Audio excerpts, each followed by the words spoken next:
Vous êtes dans le berger et le vieux père. Pouvez-vous décliner votre identité? Chris Capongo, alias Chris d'Iconic. Jurez-vous de dire la vérité, d'être sans langue de bois va? Si oui, levez la main et dites « Je le jure ». Je le jure. Vous avez 3 cartes devant vous. Choisissez-en une et montrez-la à la caméra.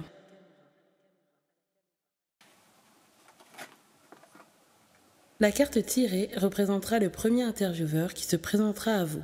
Si vous tombez sur la carte Joker, choisissez entre le berger et le vieux père. Partons sur le berger. Vous avez crié partout, haut et fort, que CKO c'était la culture.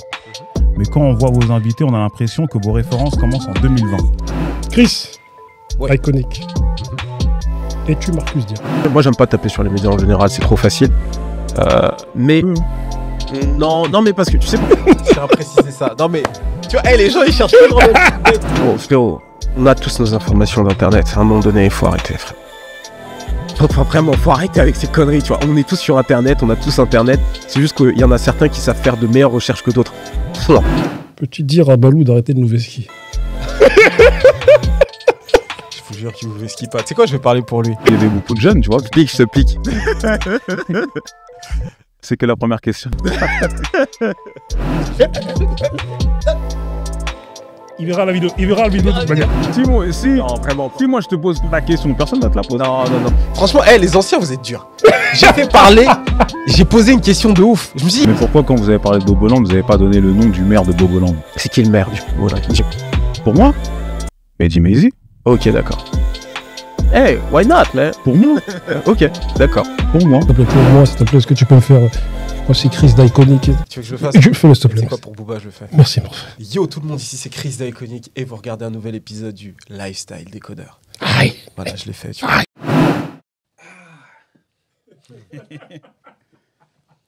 Chris, comment tu vas? Ça va et toi le berger? Donc c'est moi que tu as choisi, hein? Je t'ai choisi direct. Ouais, direct. Ouais. Tu veux aller dans le vif direct. Déjà, merci d'être là. Merci à toi pour l'invitation. Donc, j'ai 5 questions Ok. à te poser, des questions que beaucoup se posent. Mhm. Ma première. Mhm. Vous avez crié partout, haut et fort, que CKO c'était la culture. Mhm. Mais quand on voit vos invités, on a l'impression que vos références commencent en 2020. Mhm. Est-ce que vous nous avez menti sur la marchandise? Bah en fait, si tu regardes vraiment les invités qu'on a eu jusque-là, on a par exemple Youssoupha, qui pour le coup a commencé sa carrière en 2005 et ça a beaucoup de sens pour moi en plus parce que c'est un artiste que j'ai suivi depuis cette époque-là. D'ailleurs, si tu regardes l'épisode avec lui, j'évoque une anecdote où je le vois, où je suis allé le voir performer lors d'un open mic en plein dans le 7-7. Donc ça a beaucoup de sens pour nous. Après, en termes d'invités, si tu veux, on n'a pas trop cette volonté-là de se dire, OK, on va faire des choses plutôt pour la nouvelle génération ou l'ancienne génération. L'idée, c'est de rassembler toutes les générations. Et pour le coup, le show vient de commencer, ça fait que 6 mois. Donc l'idée, c'est aussi de commencer vraiment à marquer notre empreinte, essayer de composer avec les artistes qui ont des opportunités à nous donner pour faire des interviews, tu vois, lorsqu'ils sont présents ou quoi. Et de notre côté aussi, on veut faire notre truc, moi et Balou, tu vois, se retrouver, parler, etc. Donc effectivement, il va y avoir des artistes un peu nouvelle génération, parce que c'est vrai qu'on va s'adresser à des artistes qui sont très populaires, très actuels. C'est important lorsqu'on lance un show comme ça de pouvoir parler à la génération, on va dire des jeunes, tu vois, 18-35 à peu près, tu vois. Mais dans l'idée et dans ce qui va arriver aussi, on va aller s'adresser à un public très mature, tu vois. Puis même l'interview de Booba en elle-même, tu vois, ça parle à toutes les générations.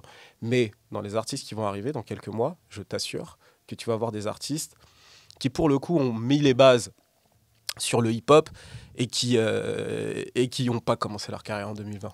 Mais pourquoi vous avez... Parce que je comprends, hein, j'entends ton argument, tes arguments, mais parce que tu vois, c'est vrai qu'il y a une grosse campagne avant la sortie de CKO, comme quoi vous étiez le média de la culture et que vous alliez rendre ces lettres de noblesse à cette culture. Et c'est vrai que beaucoup, parce que c'est vrai qu'en off, il y a beaucoup de gens qui parlent, il y en a beaucoup qui sont quand même mécontents que vous n'ayez pas commencé par les bases, les pionniers, parce que c'est une culture et du coup, je pense qu'il faut commencer par les fondations.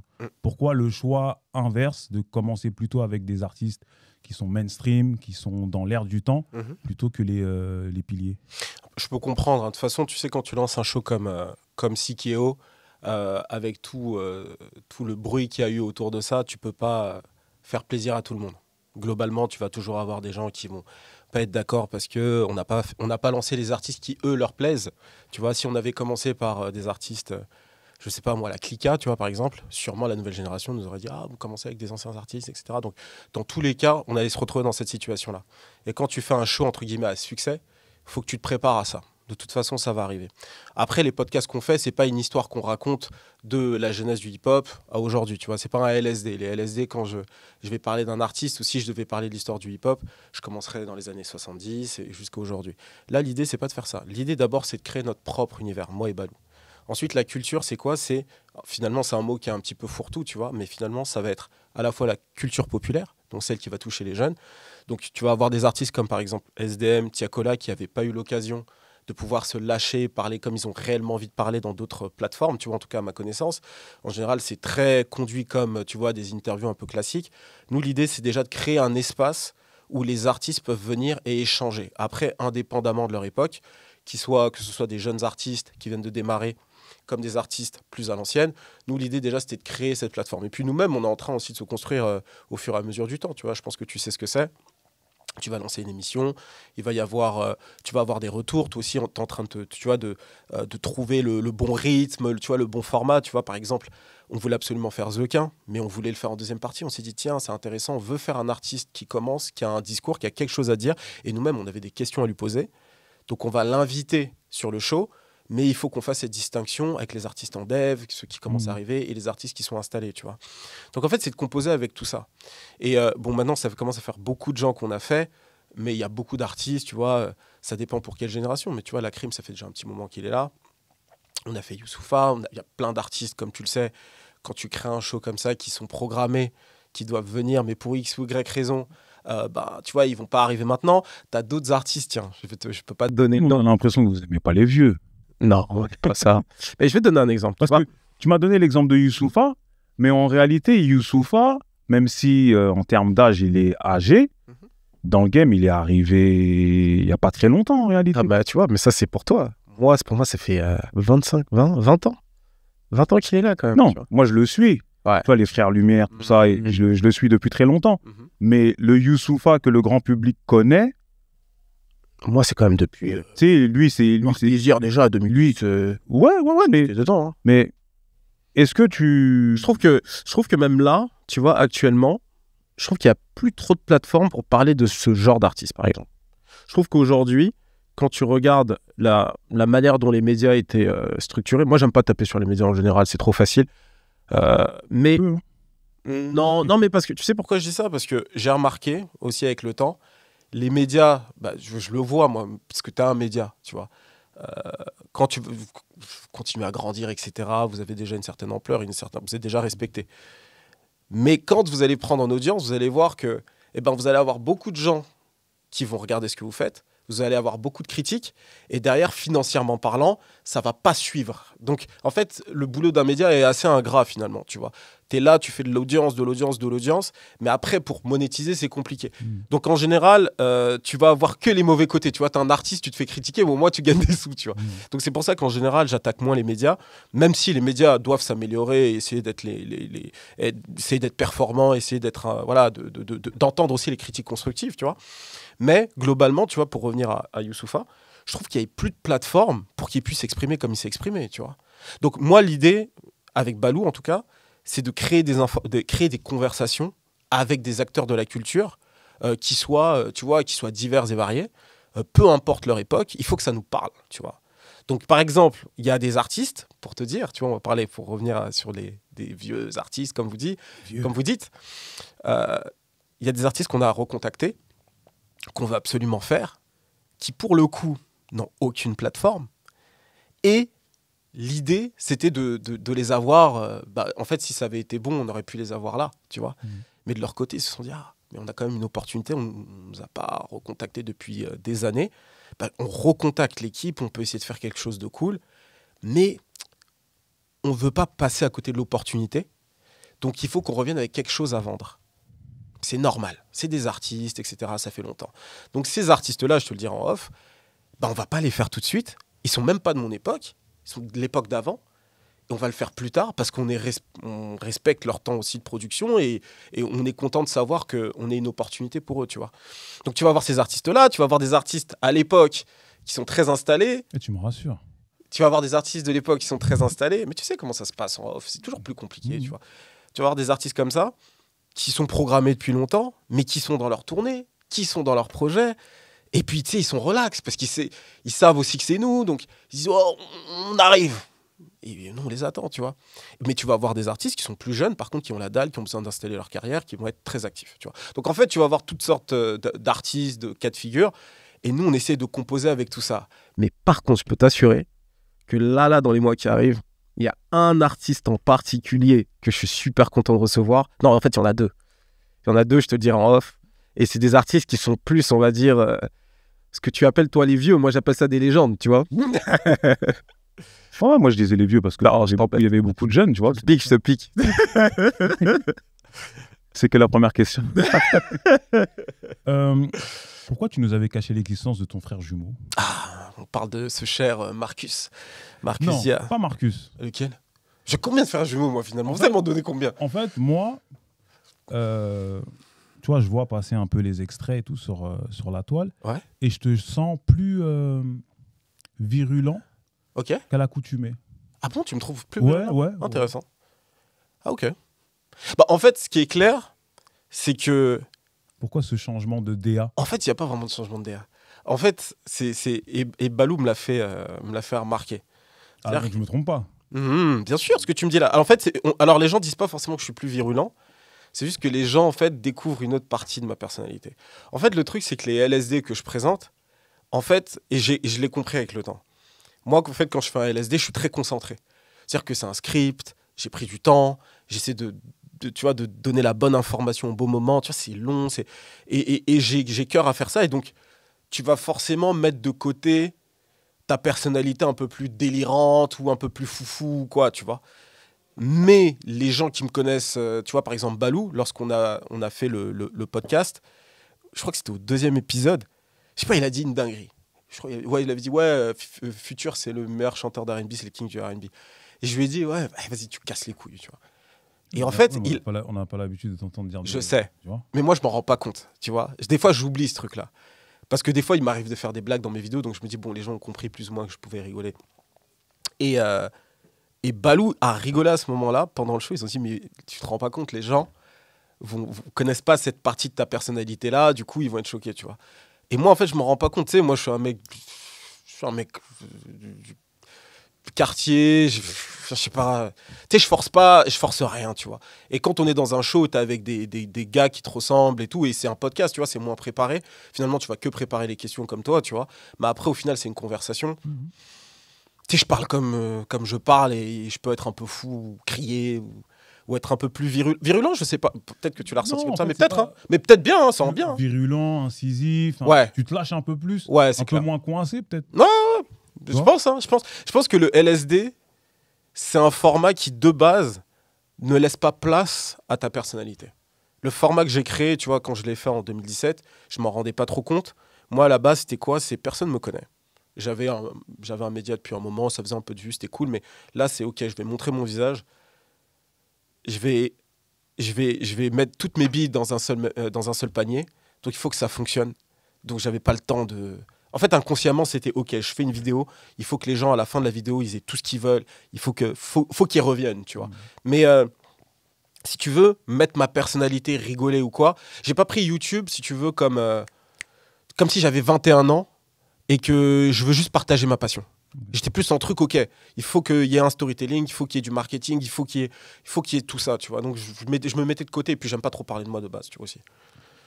À l'époque, on traitait les mecs qui faisaient trop les Américains.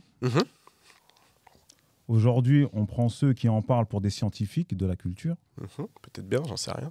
Peux-tu m'expliquer la schizophrénie à la française? J'en sais rien, moi. Tu sais, moi, je suis dans mon studio, je fais mes vidéos. Hein. Tu sais, le truc de scientifique, j'ai déjà vu ce terme passer. Je suis pas peut-être, tu sais quoi? Aux US, ils ont un terme, c'est historien du hip-hop. Okay. Ça, c'est le nouveau terme, tu vois. Moi, je sais pas ce que ça veut dire, tu vois, perso. Moi, l'idée, c'est que quand je fais du contenu, je me positionne comme étant un serviteur. En fait, si tu te positionnes comme ça, tu vas faire le meilleur contenu possible. Parce qu'en fait, tu vas te dépouiller de ton ego. Ouais, moi, je connais, moi, je sais, moi, je sais. Vous avez vu, moi, je connais des anciens, moi, je connais... Il n'est pas question de ton ego, c'est... Tu as une audience qui est là. Qu'est-ce qu'elle veut, cette audience? Qu'est-ce qui lui manque? Et moi, en fait, c'est comme ça que je fais mes contenus. Après, le truc de historien, moi, je m'en fiche. Moi, c'est est-ce que quand tu viens sur une vidéo sur Iconic, est-ce que tu as les informations que tu veux? Est-ce que le titre est en corrélation avec ce que tu vas avoir dans la vidéo? Est-ce que tu as passé un beau moment? Est-ce que tu as liké, tu as commenté? Et est-ce que tu as aimé Chain Nation? Est-ce que tu allé acheter un produit Chain Nation ou pas? Ou autre chose, NordVPN ou... Ça, c'est Iconic, tu vois. Sur Sikeo, c'est un podcast, tu kiffes. Tu viens, tu kiffes, tu rigoles, etc. Tu en apprends plus sur l'artiste. Tu vois, moi, je serais déçu qu'on me dise j'ai eu SDM, j'ai eu Tiakola, c'était une interview trop classique, on n'a rien appris de lui, vous avez rien apporté, tu vois. Donc moi, c'est le plus important. Après, moi, je suis scientifique, je laisse les gens... Mais tu trouves pas qu'aujourd'hui, il y a de la branlette intellectuelle dans le rap? Mais il y a toujours eu ce truc. Mais tu sais que quand moi, je suis arrivé, je trouve qu'il y avait déjà beaucoup ça. Okay. Moi, en fait, quand je suis arrivé sur YouTube, justement, c'était de dire... Parce que les gens se prenaient trop au sérieux. Je sais pas si tu te rappelles de ça. Les gens se prenaient trop au sérieux avec la plateforme. Oh, YouTube, t'es un YouTuber, tu veux faire YouTuber. Enfin, dans ma tête, je m'en fous, en fait. Moi, le but, c'est de parler à un public et de lui présenter certains contenus, tu vois. Et à l'époque, quand j'ai commencé, moi, je visais même pas les gens de mon âge. Hein. Et je visais les 18-25. Donc, je faisais des contenus de rappeurs SoundCloud. Je sais pas si tu te rappelles. Moi, c'était ça, mon truc. Parce que je savais que déjà, les rappeurs de ma génération, j'allais pouvoir les gérer facilement. Et je sais que la génération plus âgée était plus facile pour moi à les toucher. Parce qu'en fait, tu parles de ce qu'ils kiffent. Par contre, le problème des générations un peu plus âgées, c'est qu'elles sont beaucoup plus fermées d'esprit. C'est plus facile pour moi, enfin, c'était plus intéressant pour moi d'aller parler aux plus jeunes, leur parler de leurs artistes et tout, quitte à ce que les anciens me disent « Ah, mais toi, tu parles des rappeurs nouveaux, ils sont nuls et tout. » Ça, je m'en fous, tu vois. Encore une fois, c'était mettre mon ego de côté. Et après, le jour où je fais une vidéo sur, je sais pas moi, Tupac, Biggie, j'ai grandi là-dedans, c'est facile, tu vois. J'allais facilement réussir à les conquérir, tu vois. Donc, en fait, je sais plus exactement c'était quoi le truc, mais la question, mais... Ouais, je te parlais du fait qu'aujourd'hui... Oui, branlette intellectuelle, oui, voilà. Si j'étais, voilà, pour revenir... qui se prennent pour des savants du rap. Frérot, on a tous nos informations d'Internet. À un moment donné, il faut arrêter, frérot. Faut arrêter avec ces conneries, tu vois. On est tous sur Internet, on a tous Internet. C'est juste qu'il y en a certains qui savent faire de meilleures recherches que d'autres. En plus, il y a l'IA maintenant. En plus, ah oui, tiens, voilà. L'IA, etc. Donc, moi, le truc d'être plus scientifique qu'un autre, etc., moi, si tu regardes, je suis pas du tout là-dedans.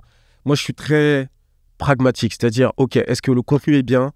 Est-ce que l'équipe est soudée? Est-ce qu'on peut avancer dans la bonne direction? Point. Le truc d'aller se branler, d'aller dans les trucs à gauche, à droite, dire « Ah oui, mais moi, je suis influent, je sais pas quoi. » Moi, tu sais, ça me met mal à l'aise, tu vois. Et tout le monde aime l'admiration, mais il faut pas abuser. Enfin, les trucs de... Dans une de vos émissions, vous avez attaqué les bobos. Sachant que beaucoup vous appréciez, est-ce que vous n'avez pas craché dans la soupe? Et j'ai besoin aussi de la définition de bobo. Et qui est-ce que vous visiez aussi? Alors, moi, je n'ai pas utilisé le terme bobo. Mais mon vie a utilisé le terme bobo. C'est vrai. Mais alors, moi, ce que je dirais, c'est pas vraiment bobo. Si je devais le dire à ma manière, et je dirais qu'il y a eu une forme de gentrification du rap. C'est-à-dire que moi, le rap français que j'ai écouté, c'est un rap français sans filtre. C'est un rap français des années 2000. C'est Despo qui va baffer les tabous. C'est Youssoupha qui va pousser des réflexions et t'emmener à réfléchir sur l'Afrique, sur la politique française ou autre. Ça va être Booba qui va dire « J'en ai rien à foutre, moi je veux faire des sous ». Ça va être ça. Il n'y avait pas de... En fait, il n'y avait pas de... J'aime pas ce terme-là. Mais il n'y avait pas de bien-pensance. Il n'y avait pas tous ces trucs-là. Tu vois, il y avait... C'était ça la beauté de notre art, en fait. C'est que il y avait une vraie liberté dans l'exécution, tu vois. Le truc, c'est qu'aujourd'hui, je trouve qu'on a un peu trop mis des... Comment dire ça? On a essayé de lisser un petit peu trop cet art. Moi, c'est comme ça que je le vois, tu vois. Ensuite, après, je le comprends. Je le comprends parce que aujourd'hui, le rap, on va dire que ça rapporte énormément, etc. Donc forcément, tu as beaucoup de marques qui s'en mêlent. Et qui dit marque, dit image de marque. Donc voilà, il y a beaucoup de choses aussi qui font que le rap est ce qu'il est aujourd'hui. Mais c'est c'est parce qu'il y a un vrai succès derrière aussi.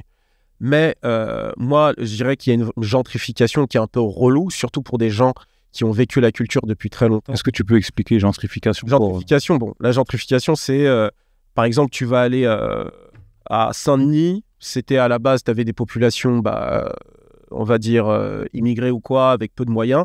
Et à un moment donné, on va, entre guillemets, bon, je fais très simple, on va monter le prix de l'immobilier. Enfin, les gens vont dégager. Comme ce qui se passe à la plaine, quoi. Exactement. On va dégager les gens qui habitent là, on va augmenter le prix de l'immobilier, on va mettre des gens qui ont les moyens de se payer ces loyers-là. Et donc, petit à petit, on va voir que la population sur place change, tu vois. Et en gros, ce qui veut dire que le produit a été en quelque sorte dénaturé. Donc, en quelque sorte, c'est ça le problème. Du point de vue des médias, je pense que ce que Balou voulait dire, c'est qu'il n'y avait qu'une seule manière, en quelque sorte, de parler du rap. Et au bout d'un moment, c'était relou. Ce côté branlette intellectuelle qui a démarré, je pense, peut-être dans les années 2010, je pense que ça 2015. Ça a en quelque sorte découragé beaucoup de gens à faire du contenu pendant un moment, tu vois, autour du rap. Parce que c'est comme si, en fait, c'était qu'une certaine élite qui pouvait parler de rap. C'était devenu un peu bizarre comme ça, tu vois. Et c'était tout le problème. Et c'est ce qui a embêté Balou, parce que lui, ça fait longtemps qu'il est là-dedans. Et donc, il voyait comment il avait été mis de côté à un moment donné, sachant qu'il a probablement la plus grosse audience dans ce domaine, tu vois. Qu'on aime ou qu'on n'aime pas, c'est la vérité, tu vois. Et donc, du coup, quand il voit ça, il se dit, mais attends, tout ce truc, Boboland et tout ça, on en a marre, tu vois. Boboland, carrément. S'il y a plein de bobos, on peut faire un pays, tu vois ce que je veux dire. Mais en gros, c'est plutôt ça qu'il voulait dire, tu vois. Et moi, en quelque sorte, je l'ai vu quand j'ai commencé à faire du contenu. Moi, j'essaie de vulgariser, j'essaie de faire en sorte de rendre les choses compréhensibles. Mais pourquoi, quand vous avez parlé de Boboland, vous n'avez pas donné le nom du maire de Boboland? C'est qui le maire du Boboland? Dis-moi. Pour moi? Ouais. Mehdi Maizi. Ok, d'accord. Hey, why not, man? Pour moi? Ok, d'accord. Pour moi. Ok. Mais écoute, il faudra demander à Balou si c'est bien lui. Si c'est lui le maire de Boboland. Mais dans tous les cas, peu importe que ce soit Mehdi ou pas, il y avait quand même un climat qui était là, tu vois. Et le climat, c'est globalement, on va dire, du contenu. Et pour toi, c'est qui? Parce que moi, tu m'as posé la question, j'ai répondu, je dois répondre. Moi, je ne mettrais pas un maire. Mais ce que je dirais, c'est que globalement, dans l'approche des contenus, par exemple, je vais te donner un exemple. Et j'attaque personne en disant ça. Parce que... Non, mais c'est pas des... Non, parce que pour le coup, ça va pas être Mehdi, mais c'est pas quelqu'un qui... Parce que même Mehdi, quand je dis le maire de Boboland, c'est pas une attaque. Hein. C'est pas une attaque. Moi, j'ai pas de... Mais Chris, moi, j'ai... là, tu m'as pas donné de nom. Oui, mais parce que... Moi, je sors un nom, toi, tu dors pas de nom. Attends. Non, mais regarde, pour prendre l'exemple... Non, mais par exemple, prenons Mehdi Maizi. Oui, Mehdi Maizi, il est clairement dans ce truc-là, tu vois, si tu veux un nom. Mais ce que je veux dire, c'est que prendre Mehdi Maizi et concentrer le problème sur lui, à mon avis, ce serait une erreur. Ah non. Pour moi... Ah non. Pour moi, c'est un climat qui était là, tu vois. Et c'est un climat qui était là. Moi, avant que j'arrive dans ce milieu-là, il y avait ce climat-là. Et en fait, l'idée, c'est plutôt de se dire, au lieu de pointer du doigt un tel ou un tel, c'est plutôt de se dire comment nous, tu vois, Barberiche, Crise Iconique, comment nous, on peut apporter notre pierre à l'édifice en se disant, OK, on va changer ce climat à notre manière. Du moins, on va essayer. Et même quand on va essayer, on va faire des erreurs. Tu vois, Sikeo, les gens, tu vois, comme tu le disais, il y en a, ils sont pas contents, etc. Bon, ça, c'est normal, ça fait partie du game. C'est normal, tu vois. Même sur Iconic, les gens sont pas forcément contents de tout, tu vois. Mais l'idée, c'est d'apporter quelque chose, du moins de tenter. Non, ils ont pas dit que c'était pas important, ils ont dit que vous nous avez floué. Comment ça? Sur la marchandise. Mais non. La culture, c'est pas la culture, c'est les SDM qui connaissent pas la culture. Bon, Booba, c'est pas la culture. Hein. On va dire que Booba, ça vous sauve, c'est votre joker. Donc depuis là, on n'a pas fait la culture. C'est votre joker. Bon, dis-moi un...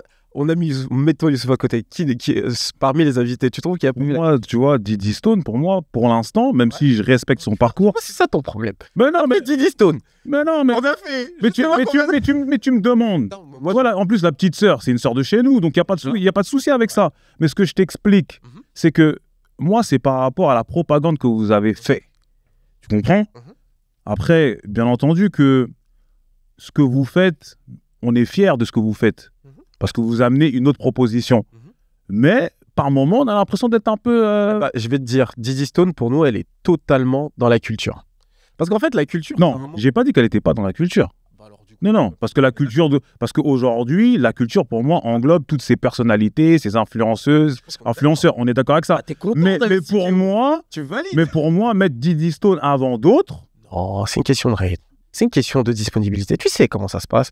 Tu connais le game, tu vois. C'est des disponibilités. C'est aussi, nous, un désir aussi de varier les invités féminines, tu vois. On a ramené... Ça, c'est une bonne chose. Tu vois, on a essayé, tu vois, même tu vois, le fait d'avoir Bambi qui nous a fait un freestyle de ouf. D'ailleurs, on l'a pas ramené parce que c'était une femme, vraiment pour le coup. J'espère pour vous, sinon les féministes vont vous tomber dessus. Hein. Non, mais ça, c'est pas notre souci. C'est vraiment, nous, la culture d'abord. Mais vraiment, quand tu regardes, par exemple, une artiste comme Bambi, elle a une vraie histoire, tu vois. Ça veut dire qu'elle a disparu pendant 2 ans pour des raisons personnelles. Elle s'est reconstruite et il faut voir ce qu'elle est venue nous lâcher. En plus, ça s'est livré. Parce qu'avant tout, on a un podcast, tu vois. L'idée, c'est de raconter des histoires, tu vois. L'idée, c'est de pouvoir partager un maximum sur l'artiste. Pas forcément être virulent ou quoi, tu vois. Mais c'est que l'artiste puisse se lâcher un maximum, tu vois. Et potentiellement avoir des freestyles, des choses comme ça. Donc ça, c'est cool, c'est un plus. Mais dans l'idée, c'est d'abord d'avoir ça, tu vois. Ensuite, quand tu regardes l'exemple de Dizzy Stone, c'était intéressant. Tu vois, nous, on a un peu le Breakfast Club, en vrai. C'est une Dizzy Stone, par exemple. C'est intéressant parce qu'au final, nous, à notre connaissance, il n'y avait pas eu de format où elle avait vraiment eu l'espace de pouvoir dire ce qu'elle a à dire, tu vois. Et aussi, ça a été l'occasion de toucher un public féminin. On était contents, tu vois. Et puis, de temps en temps, on a aussi des artistes, tu vois, qui sont importantes dans leur niche, tu vois, genre le Juice, etc. Donc, en fait, on joue un jeu d'équilibriste. On essaye de se dire, OK, bon, bah, qu'est-ce qui serait bon ? On va essayer de ramener de bons invités, mais en même temps, on ne veut pas griller toutes nos cartouches, tu vois. Mais en même temps, on veut faire notre format à 2, parce que l'idée, à la base, c'est de faire notre truc à 2. Donc, en fait, il y a tellement de variables auxquelles on doit tenir compte qu'au final, tu vois, on peut te dire comme ça, vas-y, on va avoir 10 artistes qui vont arriver dans les 2 prochains mois. Et au final, bah, tu vois, pour des raisons qui leur sont propres, ils vont annuler, ils vont repousser, ils vont nous demander, tu vois, des faveurs. Ouais, non, je suis désolé, là, finalement, mon projet est repoussé. Est-ce que c'est OK pour vous si on peut, tu vois ? Et c'est notre rôle aussi d'être compréhensif. Et aussi, de notre côté, quand on a décidé d'être seul, on est seul, on veut parler, on veut délirer ou quoi, tu vois, et voilà. Dans une émission qu'on a fait ensemble, dit les termes, parce que maintenant vous êtes un média, et je disais que les médias étaient les marionnettes, je sais pas si tu te souviens, non, je me rappelle plus, de ceux qui injectent l'argent. Ouais. Aujourd'hui, vous êtes un média. Est-ce que, du coup, vous êtes dépendant de ceux qui injectent, ou est-ce qu'à un moment donné, vous allez vriller? C'est la question qui revient tout le temps. Obligé. On est... Non, vraiment pas. Si moi je te pose la question, personne ne va te la poser. Non, vraiment pas. En plus, on est indépendant, donc comme ça, moi, c'est réglé. Mais c'est vrai qu'il y a Anne Cibron qui bosse avec nous. Mais non. Anne Cibron, c'est qui? C'est Booba. Anne Cibron, bah, alors, est-ce que c'est Booba? Non, parce que une personne à part entière. Non, mais parce que moi, je connais pas cette dame. J'entends beaucoup le nom de cette dame que je ne connais pas. Mais c'est très simple. Mais à chaque fois, on l'associe à Booba, du coup. Donc c'est pour ça que je te pose la question. C'est sa manager, tu vois. Et clairement, tu vois, nous, on avait le désir de faire Sikeo. Et Booba est venu nous voir, il a dit OK, il y a Anne qui est là, on a l'expérience, vous de votre côté, vous avez votre expérience, vous n'avez pas besoin de moi en vérité et j'ai pas besoin de vous, mais on peut faire quelque chose de cool, il manque quelque chose à la culture, contactez-la. Et à partir de là, nous, on a construit le truc, tu vois, Sikeo Culture Knockout, c'est nous, on l'a choisi le nom pour des raisons. Est-ce que Sikeo, on peut dire que c'est un prolongement ou le nouveau Au Calme? Non, pas du tout. Non, pour le coup, non. Non, c'est vraiment un projet Moebel. Ben, d'ailleurs, tu le vois bien, hein, quand tu regardes nos épisodes solo, quand tu regardes les invités, ça n'a strictement rien à voir, tu vois. Vraiment, objectivement parlant, de l'extérieur, j'aurais pas fait l'association s'il n'y avait pas eu le truc de Anne, Cibron, etc., tu vois. Donc oui, effectivement, on bosse avec elle. Moi, je lui demande plein de conseils, tu vois. Donc, elle est super efficace, d'ailleurs. Très grande businesswoman, faut quand même le dire. Grosse réputation. Ouais, grosse réputation. Et elle n'a pas volé, hein, putain. Pour le coup, elle est vraiment forte. Mais l'idée, nous, c'est surtout, avant tout, de faire un show solide et de pouvoir inviter toutes sortes de personnes. C'est un podcast. Tu vois, tu suis les podcasts américains. Tu vas avoir, dans une période, tu vas avoir un certain type d'invités. Et puis, à un moment donné, tu vas avoir des vieux, des jeunes, des trucs, des sportifs, tout ça, tu vois. Donc, ça varie beaucoup. Ma dernière question, on en parlait en off, on parlait du plagiat. Dans le monde des médias, il y a beaucoup de plagiat. Des gros qui prennent des petits, qui copient des petits. Ouais. Est-ce que vous êtes inspiré de certains médias, vous, pour faire Sikeo? Sikeo, c'est clairement inspiré des médias américains. Hein. C'est des podcasts américains, tu vois. Dans l'idée, c'est quoi? C'est 2 grosses personnalités indépendantes, tu vois, avec des points communs, mais très différentes, tu vois. Même si, tu vois, il n'y a pas un média qui nous inspirait en particulier, plein, tu vois, genre Drink Champs, Gilly et Wallo, It Is What It Is de Cameron et Maze, Joe Budden, même moi en vrai, DJ Academics, tu vois, genre tout ça, ça nous a un peu inspiré, mais il n'y a pas, on n'a pas regardé un média américain en se disant, ok, On va faire exactement comme ça parce que ça n'a pas d'intérêt. Et puis, ça fait tellement longtemps qu'on fait ça qu'on sait que ça n'a pas d'intérêt, tu vois. Et moi-même, et je te le dis en off, j'ai l'habitude de me faire pomper mes formats, tu vois. C'est tout le monde, tu disais gros média, petit Nous aussi. média ou quoi. Gros média, petit média, etc. J'ai l'habitude de ça. Et en vrai, aujourd'hui, je le vois plus comme un compliment. Et en vrai, il y a tellement d'autres paramètres qu'il faut tenir compte pour que le truc tienne la route, qu'au final, écoute, tu veux reprendre l'idée, reprends-la, mais c'est juste que tu vas te rendre compte, tu vas te heurter à des problématiques auxquelles je me suis heurté à force de faire ce contenu-là. Et est-ce que ces problématiques-là vont te bloquer dans ton développement ou est-ce que tu vas réussir à les surmonter ? Point, tu vois. C'est un peu brouillon ce que je viens de dire, mais je me comprends. Et tu vois, parce que là, tu parlais des États-Unis, mais en France. Parce que tu vois, moi, tu vois, ces dernières années, il y a eu l'avènement de certains médias indépendants ouais. avec une certaine couleur, un certain ton. Et moi, je soutiens tous les médias Tu vois, oui, la preuve t'es là, tu vois, la preuve t'es là. Ouais. Tu vois, Bah, pour le coup, nous, on se connaît en plus. on se connaît, donc ça va. Mais en termes de direction, parce que tu vois, c'est vrai qu'aujourd'hui, beaucoup de médias rap mêlent le social et le rap. Mais je trouve ça bien, moi. Chose qui est... Je crois que vous le faites, vous. C'est une chose, c'est peut-être nous qui avons amené ce truc-là même. Bah, faut le revendiquer. Non, C'est pas bien. besoin, Tu mais... vas le faire. Non, mais parce que tu me dis, tu m'as dit, tu pensais qu'on le faisait. Et moi, T'as ce que appelé la question aussi. Tu vois, mais donc Donc, là... tu t'avais préparé aussi la réponse. Non, parce que si tu On a amené le social et parce que- Flora. Mais moi, je te dis oui, c'est toi, c'est bien. Parce que si Il tu faut le m'avais- dire. Parce que si tu m'avais pas posé la question, si tu m'avais pas posé la question, Ouais. j'aurais pas revendiqué. Tu vois, moi, pour moi, celui qui a ramené ça, c'est Booba qui va arriver après, avec Ok. Disons-nous les choses. Ok. Tu vois, et du fait qu'il soit Je suis d'accord. et du fait qu'il soit dans la récré, et il y a des associations qui ont été faites et que c'est vrai que dans la récré, on avait cette part un peu sociale. Eh ben, je suis d'accord. Et Bravo à Booba. bravo à lui. Et tu Voilà. pourras lui dire après, Je juste vais lui après. dire Juste directement. après.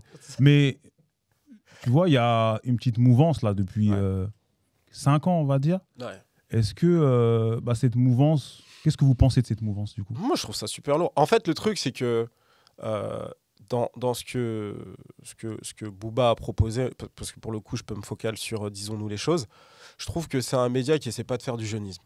Tu vois, c'est à un moment donné, ok, moi je suis un daron, je suis un vieux père, tu vois, c'est un peu la marque de fabrique. C'est je veux parler à mon audience, à des gens de mon âge, sur des problématiques qui nous touchent.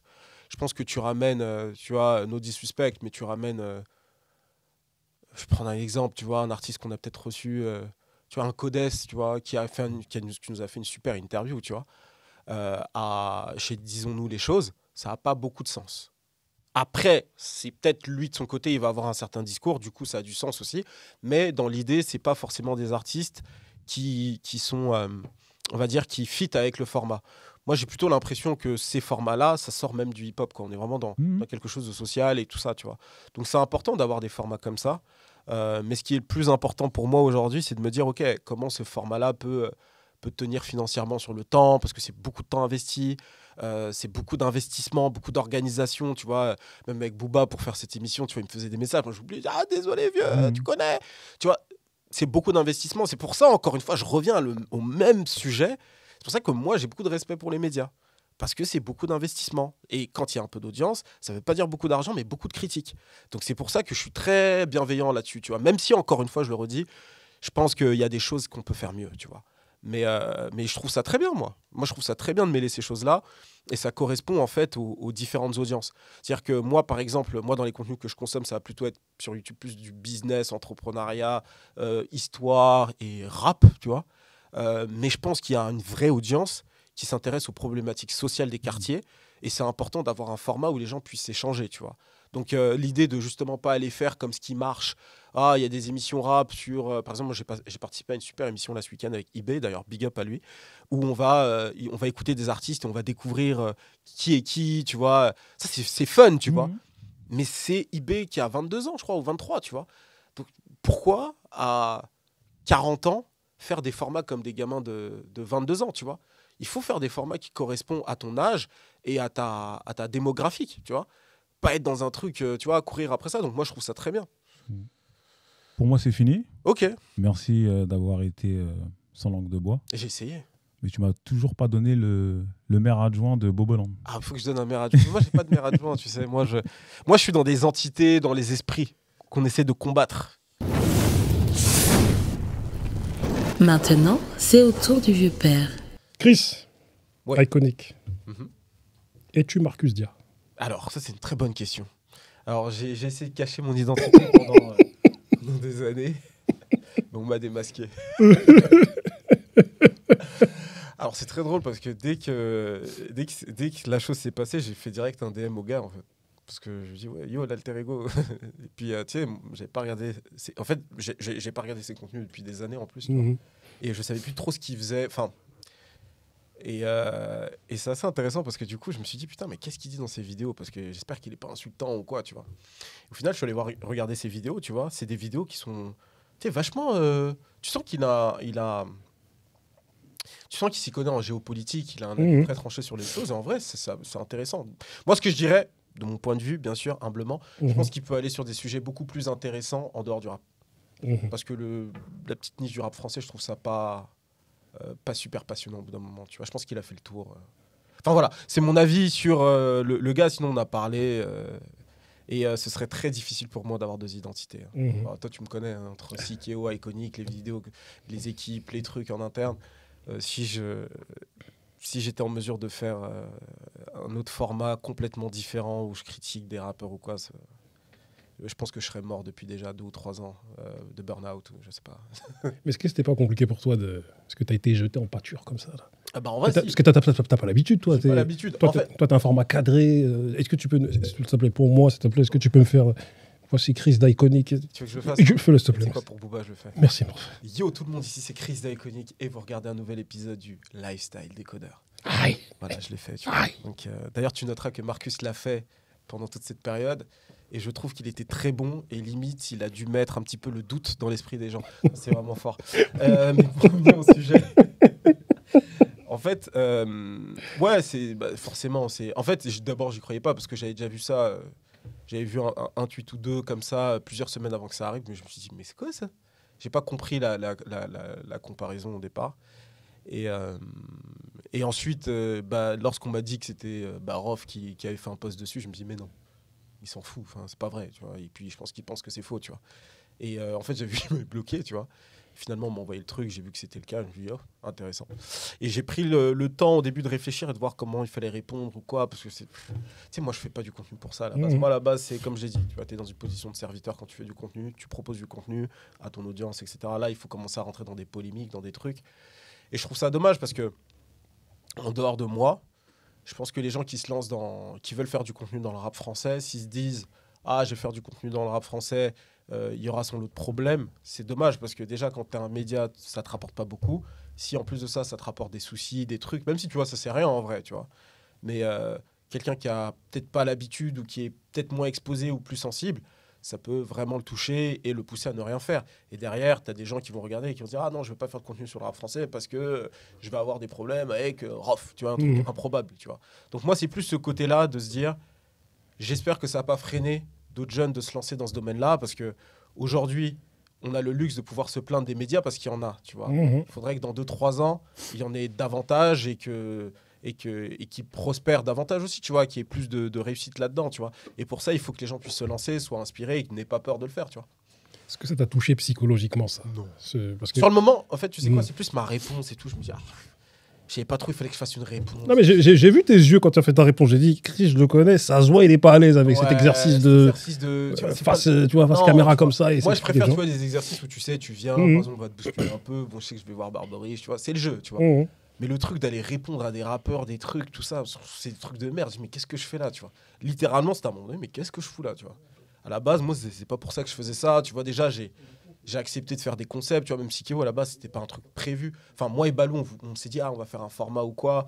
Et quand on a vu l'engouement, on s'est dit, OK, on va vraiment le faire, tu vois. Mais de base, tu vois, j'étais dans mon couloir, Balou aussi. En plus, Balou, il a fermé French Plug, tu vois, il est sur autre chose. Donc moi, j'étais pas en train de fermer Iconic, loin de là. Mais bon, le délire, tu vois, rap français et tout, tu vois, je me suis dit, je vais faire quelques échanges comme ça avec des rappeurs, mais c'était pas trop le truc. Mais donc, quand on revient sur Sikeo, tu vois ça, tu te dis, est-ce que ça en vaut le coup, etc. Et tout. Bon. C'est un peu sur le moment, c'était ça, mais en vrai, en vrai de vrai, c'est le niveau 1. Il y a vraiment des mecs qui se lancent dans le contenu, qui vont se faire harceler, trucs, etc., qui subissent bien pire. Moi, ça a duré 2 heures. D'ailleurs, j'ai dormi cette nuit-là, donc j'ai pas été perturbé. Ok, Et d'accord. le matin, par contre, je me dis, il faut que je réponde. Tu vois, il faut que je fasse un truc, tu vois. Balou, il a l'habitude de cet exercice.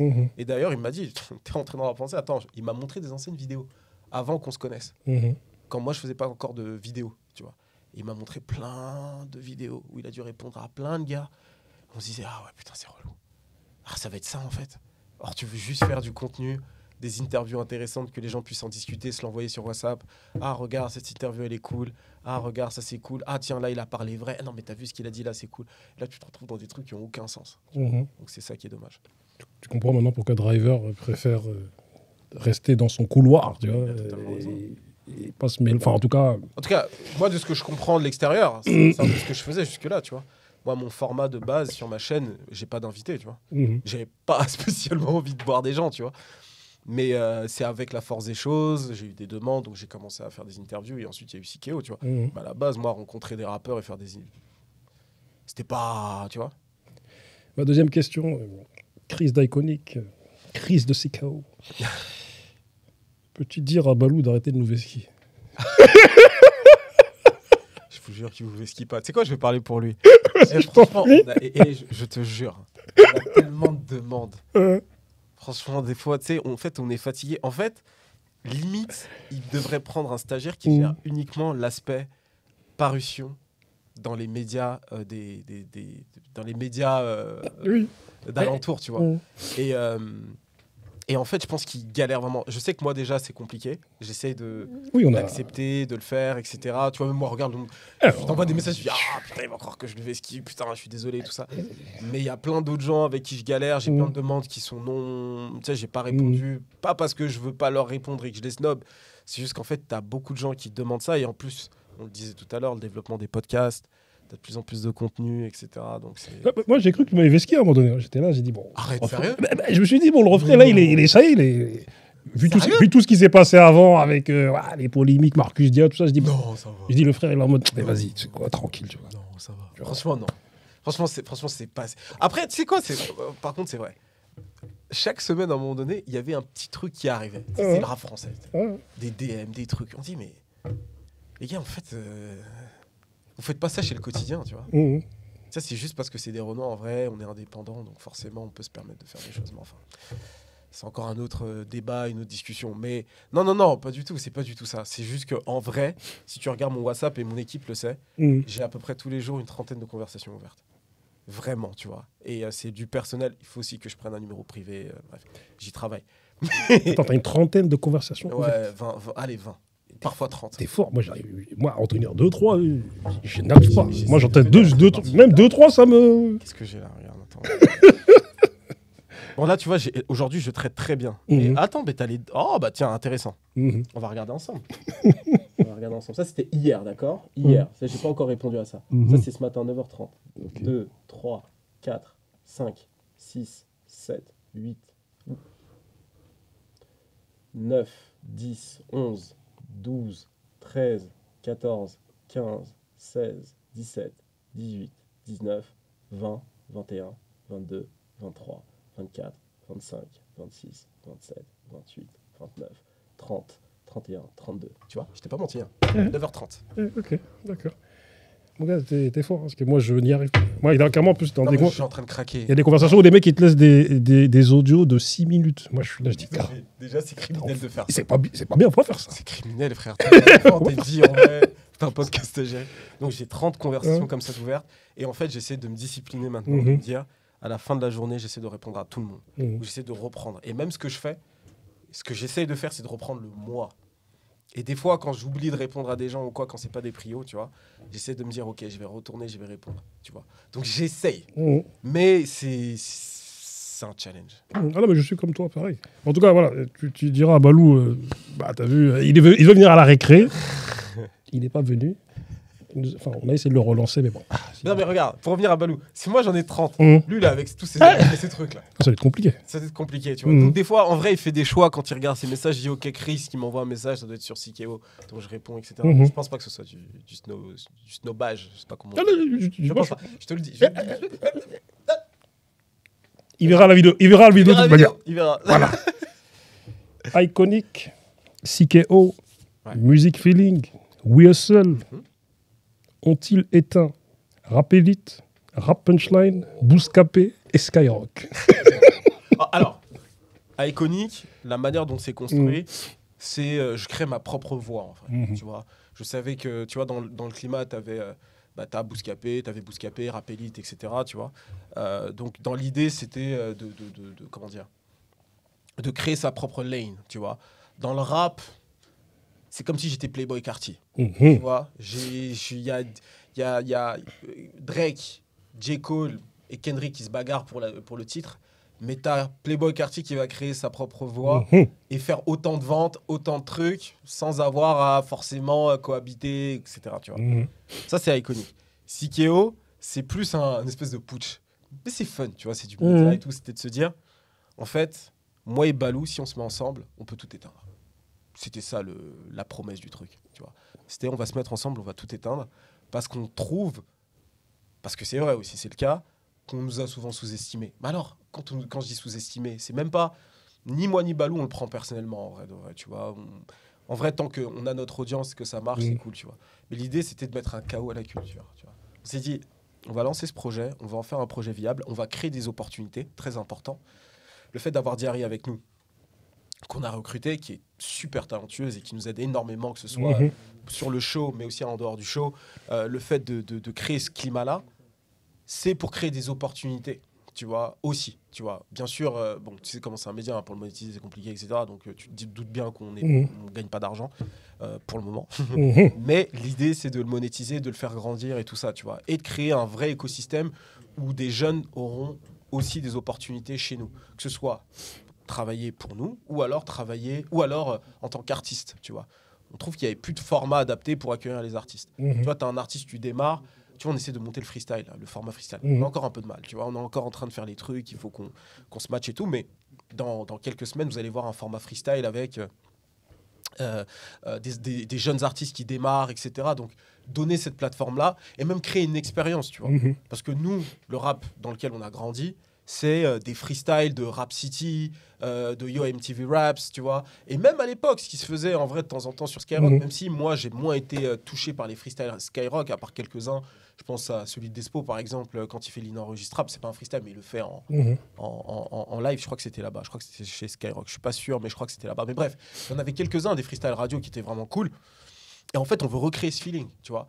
Le feeling de ramener un rappeur surprise à faire un freestyle, tu vois, genre d'un coup comme ça. Enfin, bref, on est en train de réfléchir à des choses et c'est vraiment fun. Et là, pour le coup, CKO, c'est un peu plus dans la concurrence, tu vois. C'est pour ça que tout le monde nous met aussi naturellement dans le lot en disant est-ce qu'on n'a pas éteint, etc.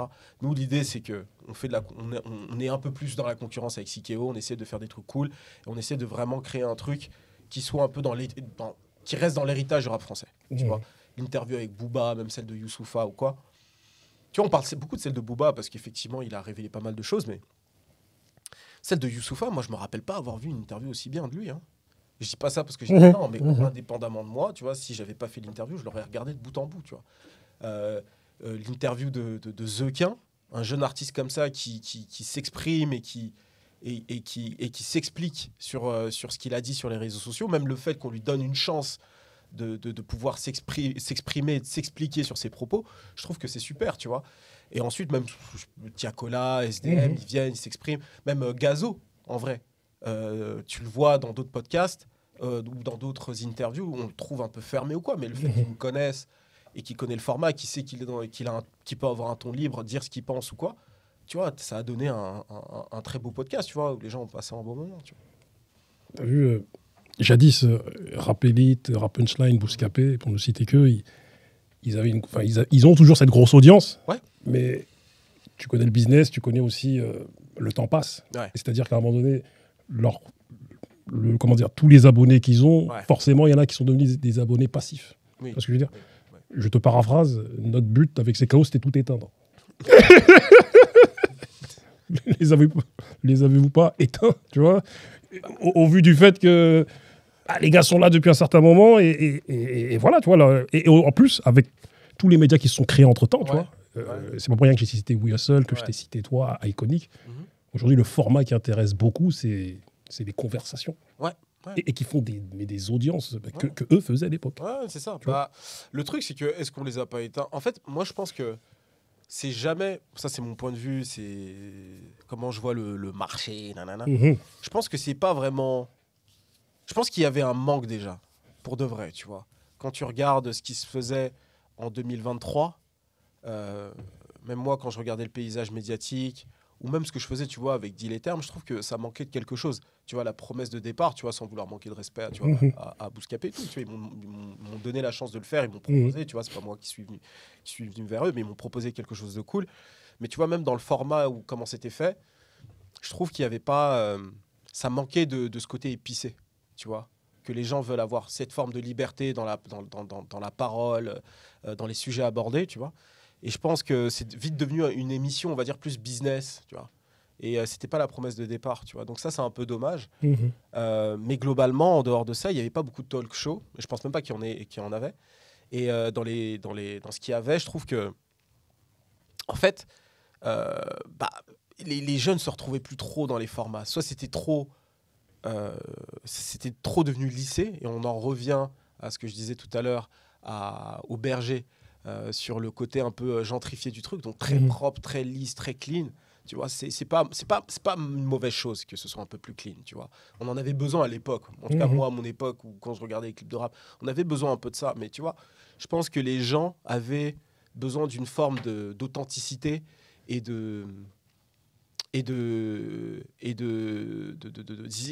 d'improvisation dans la manière de faire les choses, tu vois.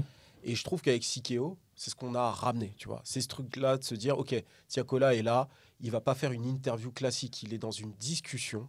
Et dans le cadre de la discussion, on va en savoir plus sur lui, sur sa carrière, sur son projet. Il va nous poser des questions, on va rebondir. On est dans un podcast, tout simplement, tu vois. Pour finir avec cette question, je rebondis sur ce que tu disais. Tu disais qu'avant, il n'y avait pas forcément de talk show, mais c'est pas parce que j'étais dedans. Ouais. Mais il y a quand même la récré, quand même. Non, qui a apporté une espèce de ton avec Driver, avec Barberiche, avec mes colos. Je suis d'accord. Tu vois, ça faisait plus émission télé pour moi. Mhm. Dans le sens où tu vas avoir Driver qui va être modérateur, Mhm. qui va donner la parole un peu à ses élèves. C'est ce que vous disiez. Ah ouais, tu c'est ça, vois. C'est exactement. un peu ça, tu vois. Mhm. Donc dans l'idée, effectivement, c'est un talk show. Il y a toujours eu des talk shows, même Mhm. au rap et tout, tu vois, même à la radio avec l'after rap et tout ça. Mais en fait, c'est quand même cadré. Moi, c'est comme ça que je le voyais, tu vois. C'est, Ouais. en tout cas, de ce que je voyais, tu vois. C'est un peu cadré. Donc, chacun vient, chacun s'est préparé sur les sujets et on va parler des sujets. Moi, littéralement, j'ai raconté des anecdotes sur un pote à moi qui avait pris des champignons et qui était défoncé là-bas à Amsterdam. Mhm. Dans le podcast, tu peux faire ça, et oui. Mhm. Tu vois, tu peux aller sur des trucs. Mhm. Tu vois, en fait, le ton est beaucoup plus libre. Et c'est pour ça, d'ailleurs, que les gens me découvrent d'une autre manière, tu vois. Parce que, justement, j'ai l'espace pour le faire, tu vois. Mhm. Voilà. Balou et toi, vous êtes reconnus pour vos grandes connaissances en matière de rap quinri. Mhm. Dans l'excellent échange CKO avec Booba, Ok. on a décelé qu'à des moments donnés, vous manquiez de précision concernant certaines périodes de sa carrière. Ah, ok. C'est carrément lui qui vous a rappelé qu'il a fait partie de Time Bomb, qui pour moi est la meilleure école de rap français de tous les temps. Non. Je vais quand même préciser ce point. Alors, si c'est comme ça que vous avez ressenti les choses. Non, on se rappelait carrément de Time Bomb chez Fan parce qu'à un moment donné, il est venu, Non. Il a dit, attendez, il y a Time Bomb aussi. Non, J'ai dit, oui, comment oui. ça Non, c'est lui qui vous le rappelle, tu vois. Je tiens à préciser ça. Non, mais tu vois, les gens, ils cherchent toujours le petit bête. Non, Time Bomb, mais j'étais fan de. Tu vois, mais ça n'a rien à voir. Non, en fait, je t'explique. Alors, voilà, parlons-en. Tu vois, l'interview de Booba, comment elle est construite? Elle est construite sur la première partie de sa life. Et en fait, si tu regardes bien, dans la manière dont on amenait les questions, il y avait des fois où il se révélait, où il disait les choses, d'accord, et il y a des fois où il réservait des moments, des passages précis pour son documentaire. Et en fait, à un moment donné, moi, je tentais plein de questions sur cette période-là. Quand je réussissais à avoir quelque chose, j'étais content. Et quand je voyais qu'il bloquait, ce sera dans le documentaire, moi, j'ai aussi le temps qui passe, parce que tu vois, c'était timé. En vrai, on devait faire 1h30, 2h. On a fait 2h40. C'est qu'il nous a laissé vraiment. Il a dit, écoutez les gars, je suis là maintenant. Moi, j'ai regardé les 2h40. Ah bah, merci beaucoup. Ziac. Voilà. Et le truc, c'est que au départ, en fait, je pose plein de questions.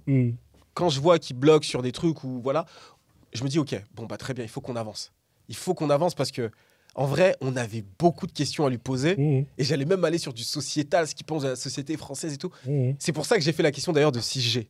C'était une ouverture sur ça. Mais il ne me restait plus beaucoup de temps. Il est revenu sur d'autres sujets. Du coup, j'ai laissé ce truc-là. Mais en fait, sur la période Time Bomb, évidemment que je voulais poser des questions là-dessus. Et aussi autre chose, c'est qu'on voulait faire une interview dans laquelle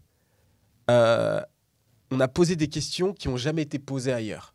Et la période Time Bomb, moi, je la connais, tu vois. Et je me suis dit, attends, moi, je la connais. Il a fait plein d'interviews où il en a parlé. C'est pas un sujet, entre guillemets, tabou pour lui. Les gens n'ont pas peur de lui poser des questions.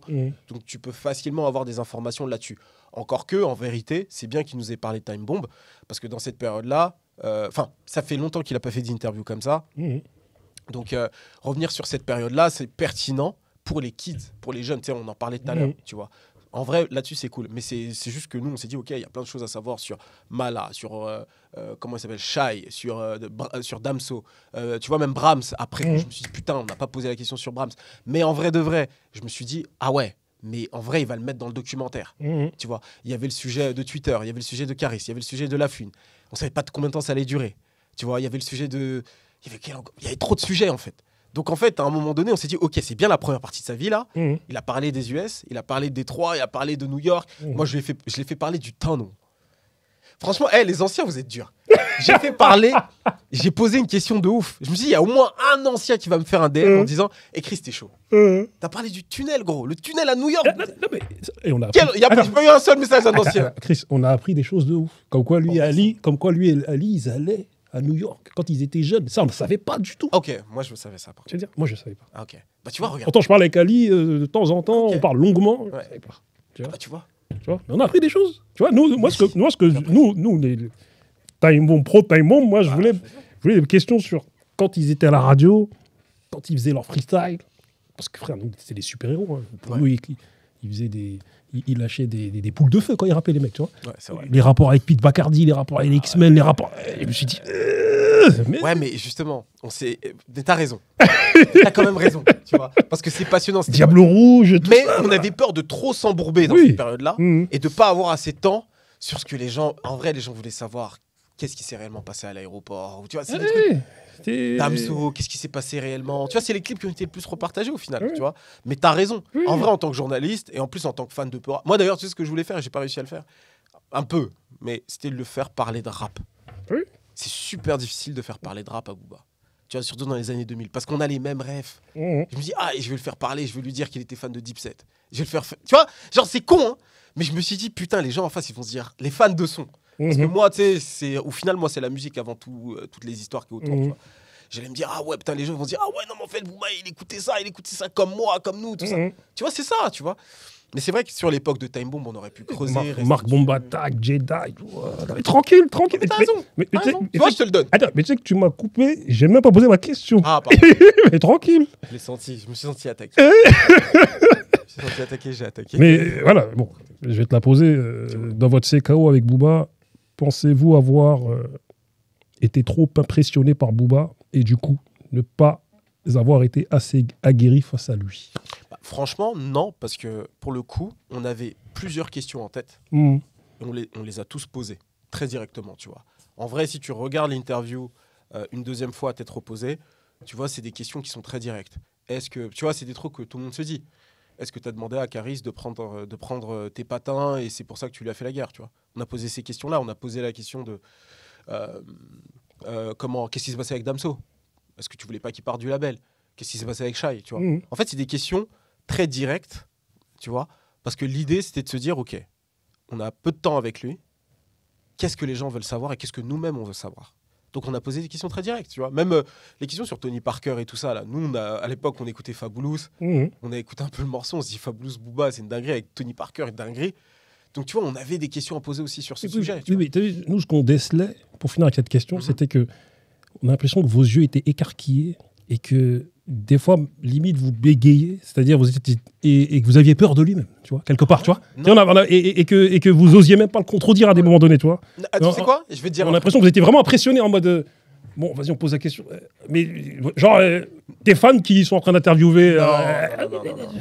Je peux comprendre que tu dis ça. Je l'entends. C'est la critique. C'est bien. Il faut le faire. Mais ce que je te dis, c'est que c'est pas le cas.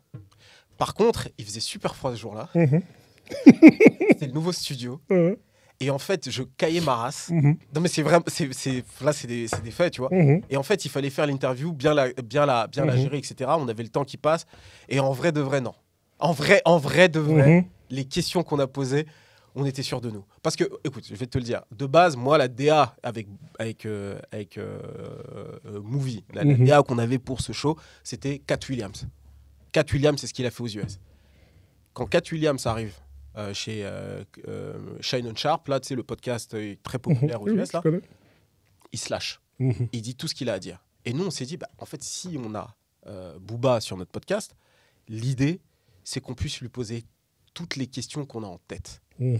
Donc, en fait, presque, c'est du tac au tac. Ah, mais on a vu ça. Tu vois. Et vous êtes en train de. Voilà. Bon, moi, je vais poser ça. Attends. Voilà. Et moi-même, des fois, j'insistais un peu parce que j'étais Mhm. un peu en train de parler. Je m'en suis pas rendu compte. C'est juste en rematant l'interview que je m'en suis rendu compte. Je me dis, oh putain, là, je parle trop, tu vois.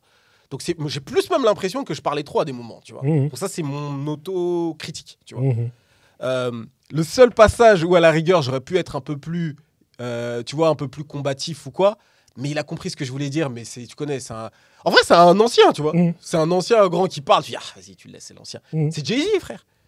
Ouais. C'est le seul passage où je me dis, ouais, non, mais là, j'aurais pu. Et quand je lui ai expliqué, il sait très bien. Et en vrai, j'ai eu cette conversation avec lui aussi en off. Tu Mhm. vois, je sais très bien. Il dit, ah, Jay-Z, tu vois pas. Il dit, je sais, Jay-Z, ça rappe, etc. Comme il disait. Il le dit, tu vois. Donc, en Mhm. fait, il a compris mon point de vue, mais lui, son point de vue, c'est ceci. Par contre, j'avoue, ce qui était drôle, c'est quand il me demande de mettre du Jay-Z tout de suite. Mhm. On met Jay-Z. Ça, c'est le truc des anciens. ça. Et en fait, c'était drôle Ah, ouais. d'avoir Booba qui te dit, mets du Jay-Z. Enfin, juste mets-toi à ma place Mhm. 2 secondes. Tu parles à Booba, qui est l'un des artistes que je préfère, qui te parle d'un autre artiste que tu préfères et qui dit, vas-y, mets son son, on va voir s'il est lourd. Sur le moment, c'est vrai que c'est assez drôle. Mhm. J'étais pas prêt à ce qu'il me demande de mettre le son. C'est juste, ça, c'était drôle de ouf. Même avec le recul, j'ai rigolé. En plus, il te regarde comme as. Hein. Mhm. Non, mais mets le son. Il te regarde comme as, tu vois. Donc, du coup, tu dis, oh, Mhm. je vais mettre le son, on n'a pas le temps passe et tout. Da. Donc, ça, c'était drôle, tu vois. Mais après, le truc, non, vraiment, non.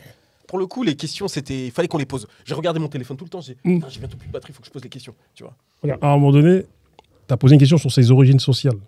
Oui. Toi, et ce que les gens disent. Hum, Moi, j'attendais à ce que vous creusiez. Parce que ça fait des années qu'on veut savoir. hum. Voilà, ses origines sociales. Bon, en fait, il vient d'où, tu vois. Et j'ai trouvé ça dommage. Mais je pense que peut-être qu'il va le révéler dans son documentaire, Alors, très je certainement. pense que c'est certain, mais je me rappelle qu'il a répondu Marcel Samba. Mais peut-être qu'on aurait pu creuser un peu plus. Oui, c'est ça. Il a dit, ouais, j'ai regardé Mais avec Marcel le Samba. recul, je veux dire, avec le J'attendais que vous développiez. Je dis, mais on veut savoir. Les gens veulent savoir. Non, mais tu sais quoi? Avec le recul, tu peux toujours faire mieux. Mm. La vérité, tu Oui, peux bien sûr. toujours. Et sur ces passages-là, même avec le recul, si aujourd'hui, tu vois, je le savais, j'aurais pu se creuser là.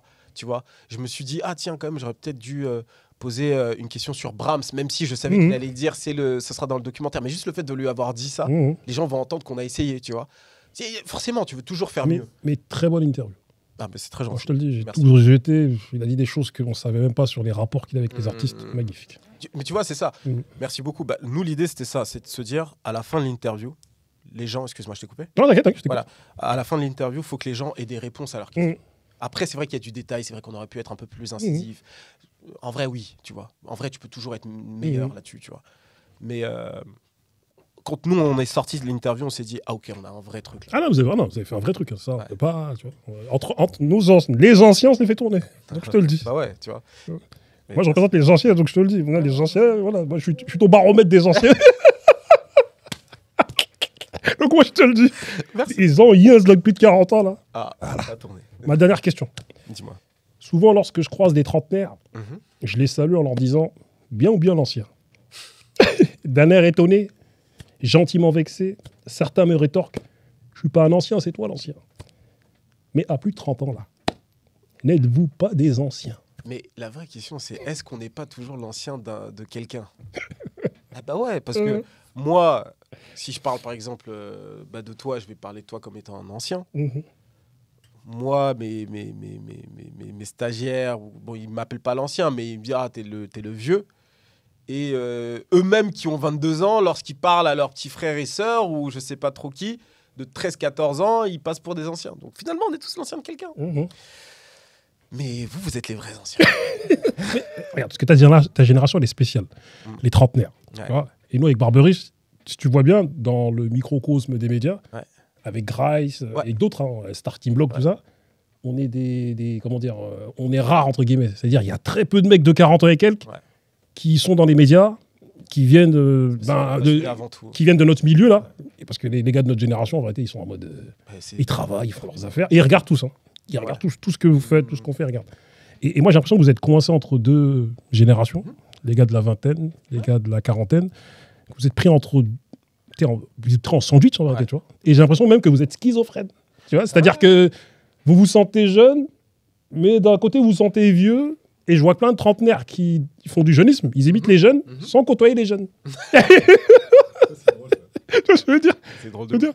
Moi, je pense qu'il y a des trucs que certaines personnes peuvent faire au même âge qui vont coller à leur personnage, à leur personnalité, et d'autres qui ne peuvent pas faire ces choses-là. Tu vois. Moi, je sais que dans ma personnalité, dans ce que je fais, il y a des formats que je pourrais pas faire aussi aisément que Balou. J'aurais l'air ridicule, tu vois. Et il y a des formats que lui va faire, c'est Balou en fait, c'est l'énergie qu'il a, tu vois. Donc les gens s'attendent même à ce qu'il aille là-dessus, tu vois. Moi, en vrai, j'ai toujours eu cette posture-là du gars un peu, ça me dérange pas, c'est comme ça, mais tu vois, un peu un télo, etc. Tu vois. Donc je vais rigoler, etc. Mais il faut, si on me voit dans des formats un peu trop fun que moi je peux consommer en plus, les gens vont pas comprendre, tu vois. Donc ça, je comprends aussi qu'il y ait ça, tu vois. Mais pour revenir à l'âge et notre schizophrénie, tu as totalement raison. Nous, on est les middle child, c'est ce qu'on dit avec Movie. Tu vois, on est les middle child, donc ça veut dire que on s'est à la fois pris la génération des Gen Z, donc on voit ce qu'ils font et ce qu'on fait, c'est pour eux, donc forcément on va s'imprégner de ce qu'ils font et de ce qu'ils sont aussi pour pouvoir créer notre contenu. Et on va comprendre aussi leur code plus facilement, tu vois, même s'il va nous falloir quand même du temps parce que les Gen Z sont assez spéciaux pour le coup. Mais de l'autre côté, on connaît votre génération parce que, en fait, les artistes qu'on a réellement adulés ont votre âge. Tu vois. Donc c'est surtout, voilà, c'est 45 ans par là. Et du coup, nous, je pense que c'est une véritable force, c'est qu'on peut s'adresser aux deux publics. Et c'est pas un hasard que moi et Balou, on touche aussi autant de gens. Exactement. C'est que dans les contenus, dans la manière dont on va approcher TikTok, moi, TikTok, dès que ça arrive, je me dis, OK, TikTok, faut que j'y aille. Je sais pas trop encore comment le prendre, tu vois. Je mets un peu de temps, mais Balou, direct, il est dessus, il sait quoi faire, et tout de suite 600 000 abonnés, tu vois. Moi, j'ai mis un peu plus de temps, tu vois. Mais j'ai trouvé ma voie maintenant, je sais comment faire, etc. Tu vois. Sur YouTube, je suis beaucoup plus à l'aise, c'est notre génération. Le podcast, c'est facile, parce que c'est de la discussion pour moi, tu vois. Donc, je pense que c'est surtout une force, mais il faut pas se perdre. Il ne faut pas se perdre et tout le monde ne peut pas faire ce que Balou fait, tu vois. Et tout le monde ne peut pas faire ce que je fais. Il faut juste savoir ce que tu veux proposer et qui tu es. On arrive à la fin de notre entretien. Et pour finir avec cette question, pour un jeune de 15 ans, et même pour un jeune de 28 ans ou de 30 ans, souvent avec Barberiche, nous, quand on se promène dans nos microcosmes, là, il y a des gens qui... Par exemple, il y a des mecs pour un mec de 15 ans, il pense qu'on a le même âge. Quand on le voit. Et moi, j'ai pas de barbe blanche encore, je suis là. C'est un Renoir. Et voilà, les Renois, Barberiche, encore pire. Les mecs, ils pensent que Barberiche, il a 25 ans. Moi, j'ai une théorie sur Barberiche. Je crois qu'il il dit qu'il a 45 ans pour se respecter, mais en réalité, il en a 32, frère. 32, il est avec moi, frère. Exactement, il est avec toi. Moi, je suis un ancien. Ah, t'es avec nous. Je pense qu'il ment. C'est Black Benjamin Button. Je crois bien. Exactement. Ou juste un mytho qui a 32 ans, qui est en 92. Et tu vois, et souvent on a des gars de ton âge qui sont là, qui nous disent, ils pensent qu'on a le même âge qu'eux. On leur dit, nous, on a 15 ans de plus. Waouh, c'est dingue. C'est dingue, mon frère. Non, mais ouais, mais c'est bien. C'est une bonne chose. Et aujourd'hui, t'as vu, nous, on côtoie plus. Comme quoi, vous pourriez faire des trucs qu'on fait. Est-ce que t'as ouvert ton compte TikTok? Tu fais des challenges un peu? Non, je fais pas de challenge. Tu vois, c'est ça ton problème. Mais tu te mets pas à la page, tu te mets pas au diapason. Mais mon gars. Tu devrais faire des constructs un petit peu. T'es là, tu danses. Pélican, t'as vu comment j'ai dansé là? Non, j'ai pas vu. C'est ça ton problème. C'est que tu suis pas ce qui se passe. J'ai dansé, je fais la choré, gros. Mais gars. Sinon, mes anciens vont plus me respecter. Ils vont finir par comprendre. C'est toujours comme ça, les anciens. Fais-moi confiance. Nous, les anciens, leur problème, c'est quoi? C'est quoi votre problème? Quand on fait un truc chelou, on a nos anciens qui nous appellent. T'as capté ou pas? Ils sont sur YouTube, sur les réseaux. On leur envoie des trucs. Ouais, des anciens qui me disent, ouais, t'as déconné là. On leur envoie soit ça par Minitel. Ouais, Booba, il a fait une dinguerie. Vas-y, frère, c'est bon, on laisse les anciens là-bas. Là. Ils sont encore sur le DVD là. Version Blu-ray, frère. Respect à nos anciens. Ah non, vous êtes les gars. Les gars, avant qu'on sorte d'ici là, Bon, on, c'est bon, vous rigolez. on nous a tapé. Vous êtes trop sérieux. On est collés, crispés. Ah, on peut même pas rigoler avec vous. Donc, c'est-à-dire, on peut même pas troller. On troll, ça s'appelle du troll, les anciens. On rigole. Vous avez 60 ans, vous aurez pour être mon daron. On respecte. En plus, il y en a, ils ont 60 ans, ils sont en forme. C'est ça. Oh, Pour le sport, là, comme c'est ça. Renaud à la costaud, Ah. là, les anciens, là. T'as capté. Ah, ils font de la sécu, là. On les connaît. En tout cas, monsieur Chris d'Iconic, je te remercie. Merci à toi. Sache que avec Barberousse, on était vraiment, on est content de te recevoir Merci à vous. parce que t'es une icône. Hein. T'as vu, Oh, c'est gentil, merci. ton alliance avec Balou, bah, en réalité, c'était l'alchimie parfaite pour pouvoir toucher le plus de personnes et de transmettre la culture. Après, bon, les anciens auront toujours des critiques vis-à-vis de ça. Mais c'est tu vois. normal, c'est important normal. d'avoir son avis. Tu vois. Critiquer. Et du coup, t'as vu, moi, je loue ton travail parce que moi, la première fois que je suis tombé sur Hey yo, c'est Chris d'Iconic, tout ça, j'ai regardé, j'ai dit, putain, il est trop fort, lui. Oh, Truc de c'est malade. gentil, ça. Et je faisais la vaisselle, frère. Tu vois, Ah, je suis tombé dessus comme ça, je regarde et t'as vu, suggestion. J'ai dit, ce gars-là est trop fort. Carrément, j'ai partagé dans mes groupes d'anciens. Ah, ça fait Ah. plaisir. Et Vraiment, depuis, ça fait et depuis, c'est eux qui me partagent tes vidéos. Ah. J'ai dit, les gars, moi, t'as pas vu ça? Je dis, donc c'est moi qui te l'a. Je te connais, maintenant tu vas faire le mec. Ça, je te le dire. Ça me fait super plaisir En tout cas, grand respect à toi pour tout le travail que tu. Voilà. que j'abats. Bah écoute, moi ça me fait super plaisir. Hein. Et puis, continuer comme ça à échanger, que ce soit en off caméra ou devant la caméra, rigoler, se taquiner un peu. Voilà, tu vois, on s'était pratiqué à la récré à l'époque, on s'est bien pratiqué là sur des épisodes, tu vois. Et c'était. Je trouve ça cool. Hein. Ah, c'était cool, c'était bien. Je trouvais pas ça. Non, Même nous, on vous taquinait. Ah, bien tu vois, sûr. Les anciens, qui étaient là, sur les grilles, on rigolait de vous. Ah, Bien sûr. Non, exactement. Après, en fait, c'est fait avec aussi avec beaucoup de bienveillance et Exactement. d'affection en vrai, de vrai. Tu vois. C'est ça. L'idée, c'est de pouvoir aussi continuer à grandir. La récré, en vrai, ce que vous avez fait pendant des années, c'est super courageux. Ça a marqué une époque. Et aujourd'hui, tu vois, c'est ce qui t'a permis aujourd'hui de faire, disons-nous les choses, et même ce format, tu vois. Donc, non, moi, je soutiens et je regarde. Donc, regarde, je suis là et avec grand plaisir de revenir. Disons les choses, je l'ai fait avant, mais. Ah ouais? Oui, c'était Moi, avant. j'ai fait après, moi. Parce qu'après, bon, il y a. Bon, ça, c'est un autre débat. Il dit à Balou d'arrêter de nous vesquer. C'est tout. Bah, regarde. mais tranquille, tranquille. Conversation, lui, ouverte. C'est tranquille. Genre, Balou, t'as combien de conversations? Tu vois, il te montrera ses conversations Voilà. dans la journée. Tranquille. Merci à toi, Chris d'Iconic. Merci à toi, Bouba. Merci à tous. Ciao. Cheers. C'était malade. C'était malade avec ça.